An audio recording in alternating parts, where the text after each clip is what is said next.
The Stage Door Show, celebrating the independent artist.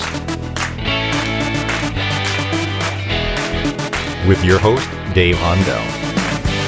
Hi, everybody. Welcome to the Stage Door Show. This is Dave Hondell. I am thrilled to have this guest on. She's been on the show multiple times, actually pre-COVID, the last time we had her on, but we can't wait to get into her new projects and what she's working on now since we've talked last. So let's bring her in. Shanalee, how you doing? Hey, wagwan, everybody. It's your girl, Shanalee. I'm so happy to be here. I can't believe it's been since COVID. You know, COVID, it happened and it almost feel like it just happened yesterday. Yeah. But it's really been over 2 years, right? It's crazy. You know, well, it's still, and here's the thing. It's like, you know, it's still going on and it's not really going away, but I think people have, you know, gotten to the point right now where they're like, okay, you know, I got my shots, I'm immunized, and you know, as long as they mask up in certain, you know, areas, and you know, I still think you can go out and enjoy yourself and go to live performances and go to sporting events, and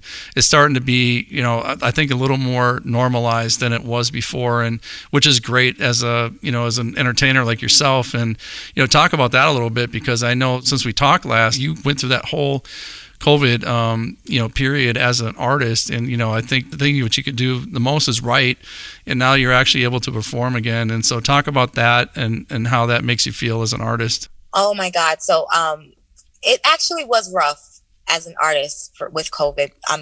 Not with COVID, but dealing with that whole that whole time, because I actually thank God never got COVID, but right before COVID happened, I had so much planned, you know? Yeah. You're like, I'm going to do this. I'm going to do that. I'm going to do this.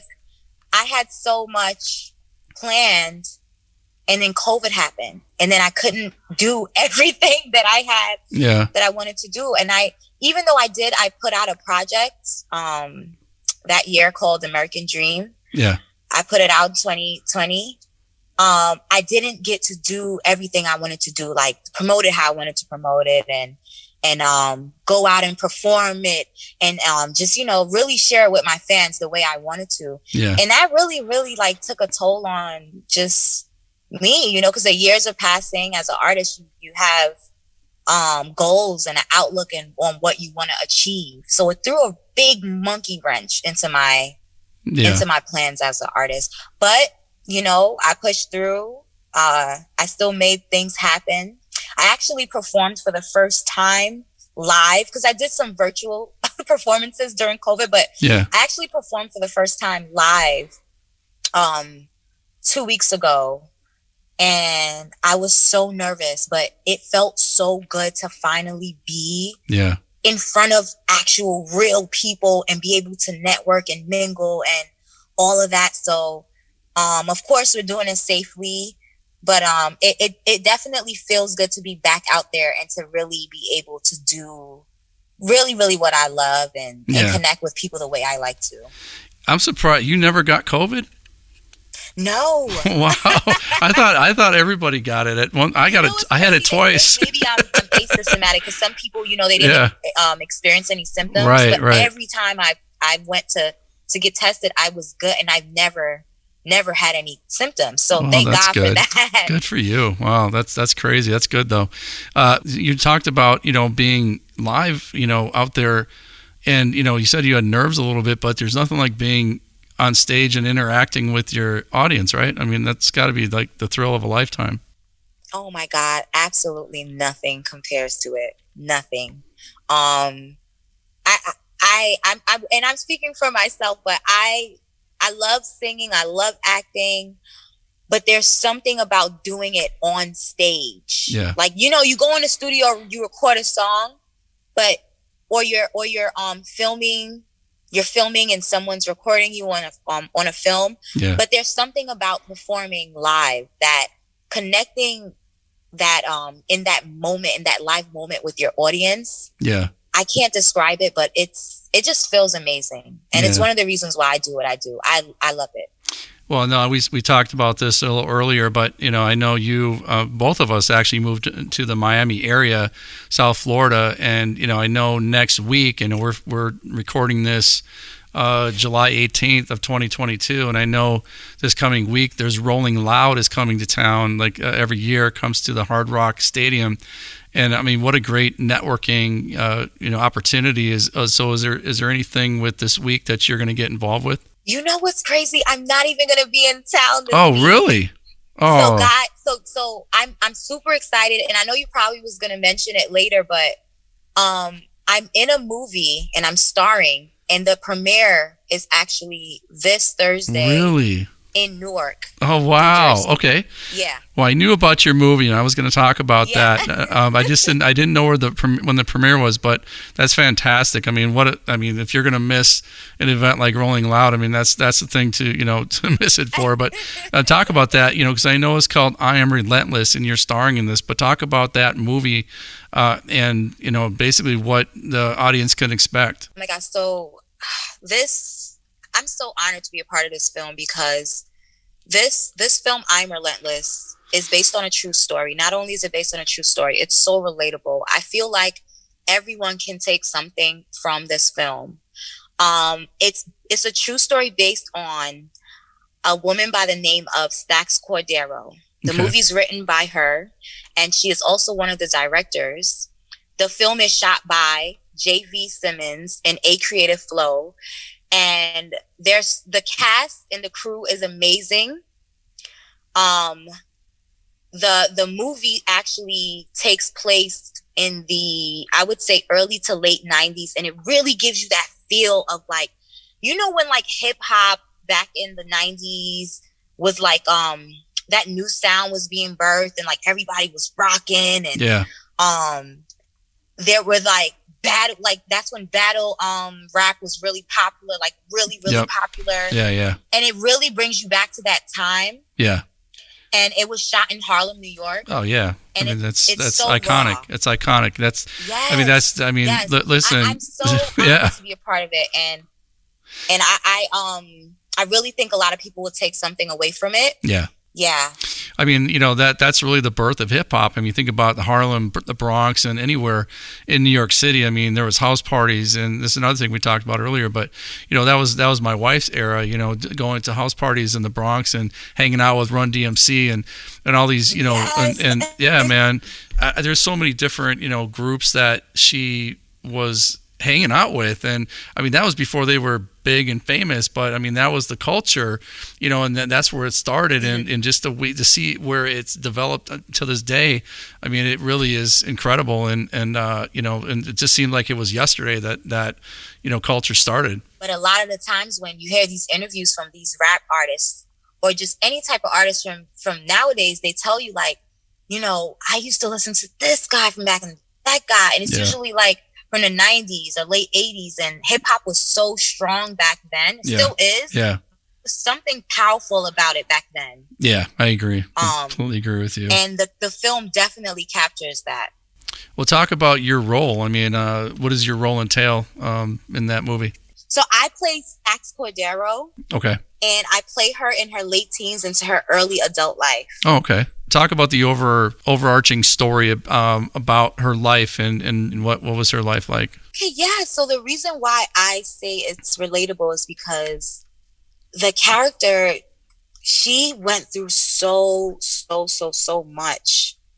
And throughout every obstacle that came her way, she still stood relentless. Like she looked at everything and confronted it right in the eye, and it said, "Okay, I'm gonna go through this, and I'm gonna push through, and I'm still gonna make it." Yeah, And there were parts of the film that really resonated with me because I could so relate, because I've also been through things in my life that I felt the exact same way. I also have to say that the film, there's also a book out.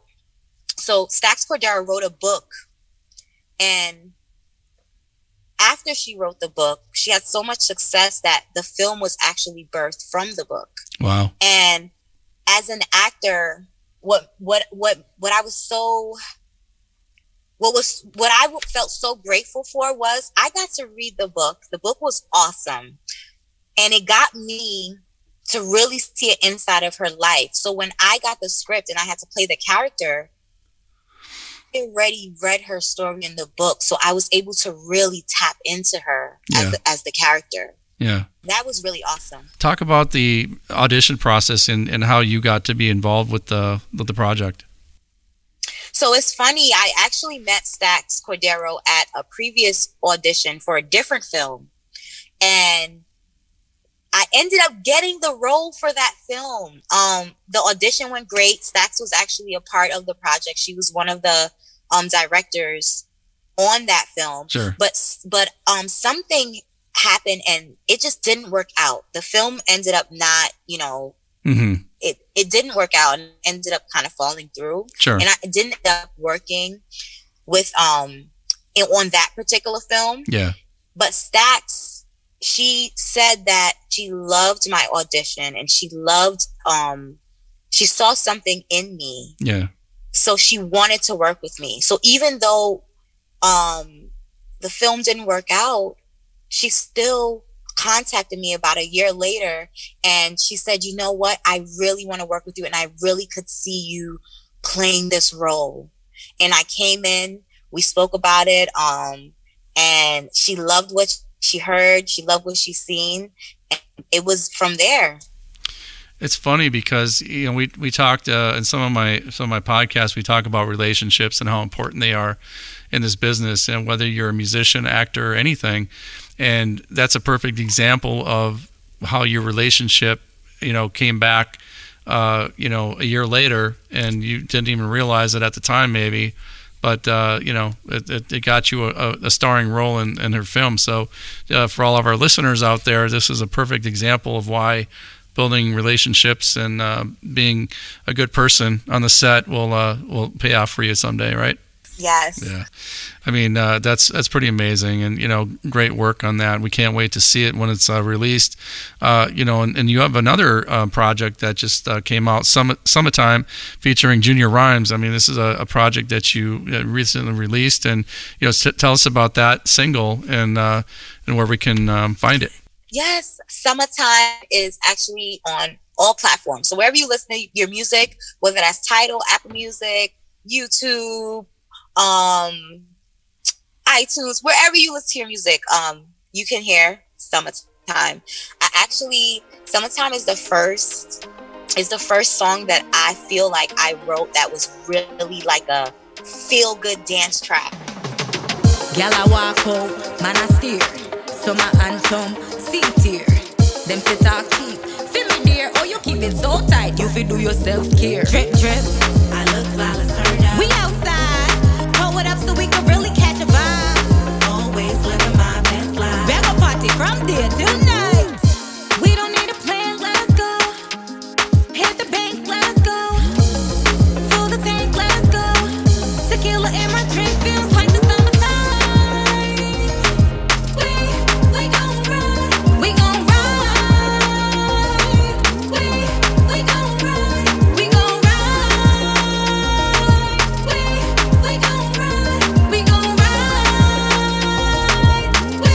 We gon' ride. Feels like the summertime. They night young, well got have fun. Yeah, we in our prime. We got lots of time. Short shorts, belly skin with them toes out. I be in the gym. I be working out. Pull up in that drop top and go. Like I've done a lot of R&B songs.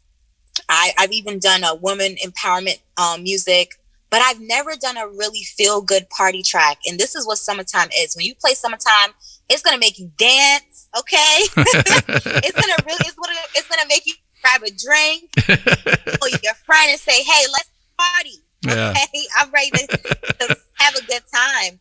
Yeah. And that's what I really wanted to do. Even when I listen to it, I get up and I'm dancing. Yeah, right. So I love it, and it's actually the first single from the project. I'm working on some more music as we speak, and I plan to release another album at the end of this year. Wow. So I'm super excited about that. So you're busy doing not only film work, but you're also busy doing what's your passion of music. So that's great. We can't wait to see that or hear that as well. So what do you think, Shanalee? I mean, you've had the acting bug now. So do you have a preference? I mean, making music or acting? I mean, what's your love, your current love right now? I put a questionnaire on my Instagram stories the other day, and I was like, "Hey guys, you can ask me whatever you want." And I got a lot of weird questions, but one of them, I got some good questions too. And one of the good ones was, "What do you like more, acting or singing?" And I get that much, and guys don't know. Yeah. I really love them both, and I tell you guys a story. When I was graduating from high school, I had to trying to figure out what college I wanted to go to and wanted to study. And I almost studied forensic science, but I ended up going with my heart and doing something in the music industry. But before I tell you guys what that was, I couldn't pick whether I wanted to act or sing. And I'm like, yo, what do I pick? What do I pick? Yeah. I ended up going to college for musical theater because musical theater is both, right? That's right. Yep. And that's what I ended up picking. And I honestly, to this day, it's like 10 years later, I still don't know which one I love more. It's okay to love them both. So much joy. That's right. So much joy. Yeah. Well, I mean, if you look at a lot of the musicians right now, I mean, you know, you see them on the big screen. You know, you got Lady Gaga. I mean, Cardi B. You got, you know, all kinds of people like J-Lo. I mean, just, you know, they can do both and do it well. And so you're not having to be pigeonholed into one or the other. I know that, you know, sometimes people have a preference of one or the other, but, you know, it's I think they're just different disciplines, but they're both creative, and you can be a great singer and a great actor at the same time. Yes, you can. I just want to do what I love. Yeah, I agree. So, living down here in South Florida, I mean, have you found it better or more challenging as being an independent artist? Because I know Miami area, there's a lot of venues, there's a lot of events, there's a lot of things that happen here that, you know, I mean, Jersey obviously as well, and you're close to New York, so there's a lot of stuff there as well. But down here, it's considered a big market, but at the same time, I think it's a small enough market where you can really put your footprint here. There's a lot of rappers, there's a lot of hip hop artists here that live here, but I really think that this market is good for musicians and actors because of, you know, it's a small community down here. Even though it's a big market, it's a small community. What are your thoughts on that? Well, I have to say that I've only been here for a short time, but I love it here. I love the vibe. And I've been getting so much love when I'm out networking and sharing my music and performing. Like the night I performed, I got so much love from, and I'm like, hey, I guess I'm gonna be a Floridian now. Yeah. You know, I'm not in New York. I'm not really. I'm gonna always be a New Yorker at heart. Yeah, but always. Yeah. I really love the vibe down here, and you guys are adopting me like I belong here. So just watch out for the iguanas that are everywhere. Oh my goodness! We have them in our yard. Scary. Yeah, they're big. They're like 3 feet long, and they fall from the trees. I know. Yeah, that's the one thing I'm getting used to, because you know, we have like 2 of them that live in our backyard, and one of them's like 3 feet long, and he doesn't run from me when I go outside. So I'm like, okay, this guy's not afraid of me at all. But yeah, they're everywhere down here. Yeah, there's a lot of them, but I'm really surprised he doesn't run, because they usually run once they see you. Yeah, there's a smaller one that does, and then there's a bigger one that doesn't, and you know, I just, you know, I don't want to hurt it, you know, because there's nothing wrong with him being there. So I'll shoot the, you know, what do you call it, the hose a little bit towards him, and he'll run. But other than that, he just stays there. And I mean, he'd let me pet him if I could, but yeah, it's pretty crazy stuff down here. So there's a few things down here that I have to get used to, and iguanas are one of them, and snakes and everything else that you find down alligators, here. Alligators. All down here. Yeah.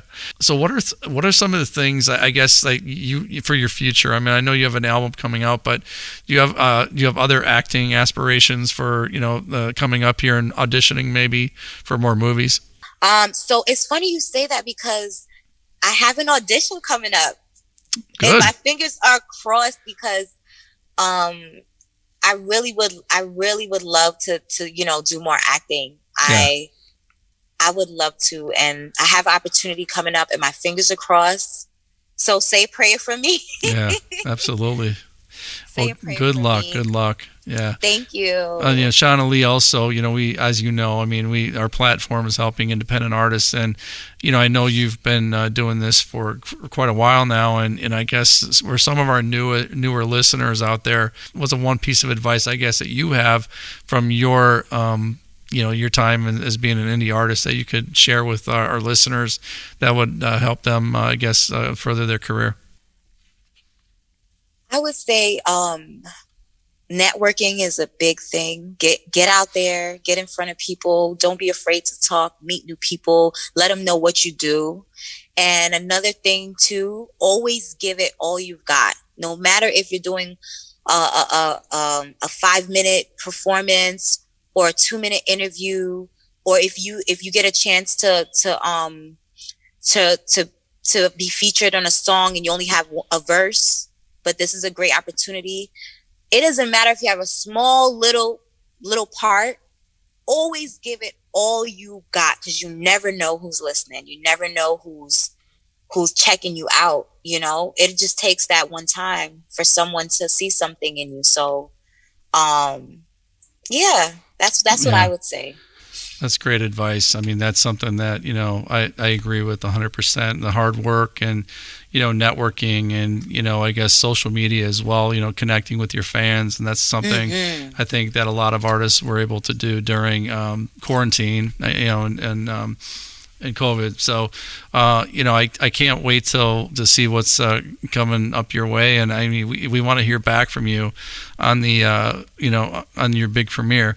And send us pictures, and we'll post that on our social media and our website as well. And can't wait to hear about that. And maybe if you have any interviews to send us, that'd be great as well from the premiere. We can't wait for that. But Shanalee, I have one question to ask you, and I ask everybody this. But your legacy. What do you want your legacy to be when it's all said and done? What do you want people to think of, Shanalee? When it's all said and done, I want people to look at me as someone who used her gifts and her talents to help others. That's what I want to do, and that's my dream. And when I do get to where I want to be, that's exactly what I want to do. Well, that's good. I think you have a great career ahead of you still. I mean, you've been doing this for a while, but like I said, you have a lot of real positive things coming up, and we can't wait to have you on the show again. Now, maybe in studio, like I said before, we're building this great studio here in Hollywood, Florida. So next time you come on, we have to have you in person. I would love to come back in person. Absolutely, for sure. But again, best of luck to you, Shanalee, for everything that you have coming up. And again, we can't wait to hear about your premiere and post that online for for all of our listeners. So thank you again for being on the show. We can't wait to have you back. Thanks for having me. This was awesome. Thank you. Girl, I walk out, man, I steer. Summa Tyme, C-tier. Them fit talk cheap. Feel me dear, oh you keep it so tight. You feel do yourself care. Drip, drip.